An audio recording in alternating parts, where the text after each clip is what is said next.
Absolutely. This is exactly what I'm talking about. Tyler Boyd is sitting out there as a free agent, a proven, reliable veteran wide receiver who's had 1,000-yard seasons. And the Atlanta Falcons desperately need receiving depth behind Drake London.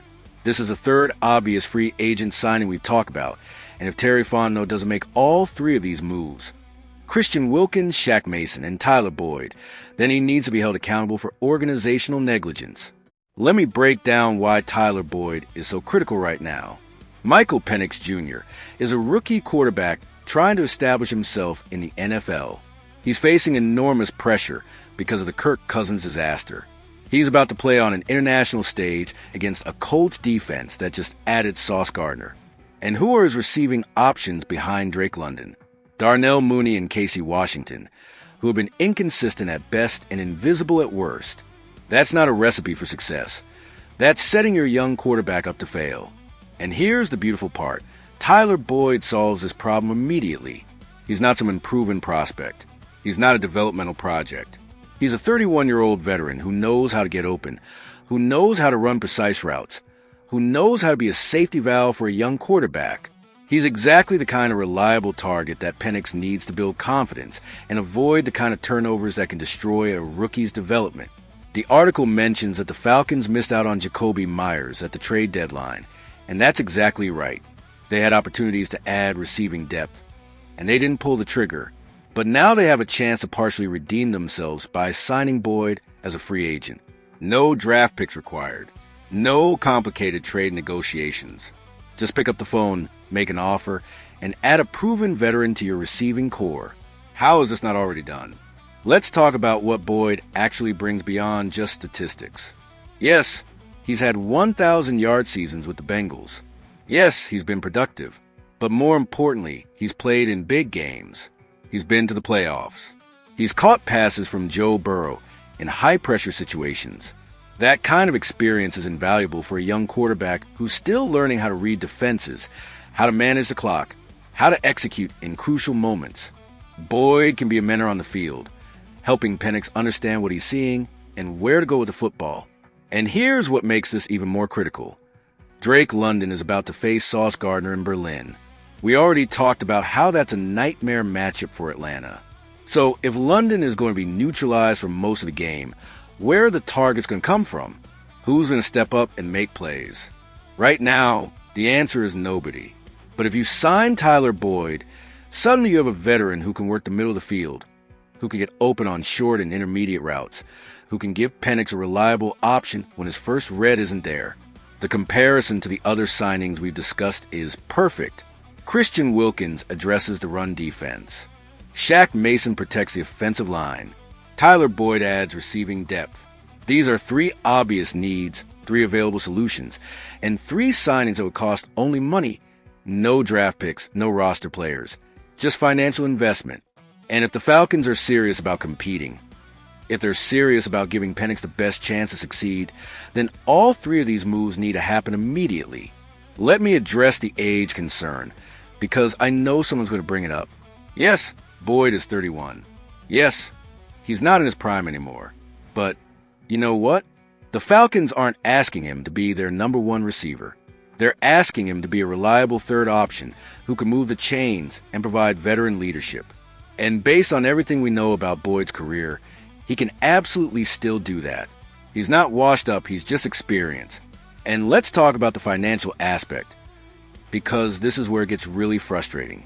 The article correctly points out that signing Boyd would be a zero-risk move. It's just salary, and it wouldn't compromise the long-term cap situation.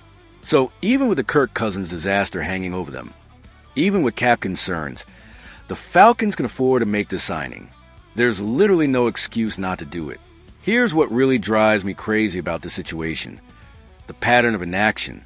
The Falcons didn't make moves at the trade deadline. They watched other teams get better, while they stood pat. And now they have three obvious free agent signings that would immediately improve their roster. And we're sitting here wondering if they're actually going to pull the trigger. That's not how successful organizations operate. Successful organizations identify needs and address them aggressively. They don't wait. They don't hesitate. They just act. The impact on Penix's development cannot be overstated. If you give him reliable targets, if you give him veterans who know how to get open and create separation, you're setting him up for success. But if you send him out there with a thin receiving core, if you force him to try to make plays with limited weapons, you're setting him up to develop bad habits, to force throws, to make mistakes that could haunt him for years. And that's on the front office. The article mentions that Boyd's presence would force defenses to respect the middle of the field, which would open up more space for Drake London on the outside.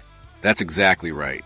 When you have multiple legitimate threats, when defenses can't just focus on one guy, your entire offense becomes more efficient. But right now, teams can double London, they can take away the deep ball, and they don't have to worry about anyone else beating them. That's not a sustainable offensive strategy. And let's talk about leadership in the locker room. The Falcons have a young team. They have a rookie quarterback. They need veterans who've been through battles, who know what it takes to win, who can provide guidance when things get tough. Boyd played for the Bengals during their playoff runs. He's been in high-pressure situations. He knows how to handle adversity. That kind of presence is invaluable, especially for a team that's been as inconsistent as Atlanta's been. So here's what needs to happen, and it needs to happen right now. Terry Fontenot needs to sign Christian Wilkins to shore up the run defense. He needs to sign Shaq Mason to protect the offensive line. And he needs to sign Tyler Boyd to add receiving depth and veteran leadership. All three of these moves are obvious. All three are available. All three would immediately make the Falcons better. And if he doesn't make all three, then he's failing at his job. The article's conclusion is perfect. If Fontenot can sign Wilkins for the defense and Boyd for the offense, along with Mason for the offensive line, the Falcons still have a chance at the playoffs.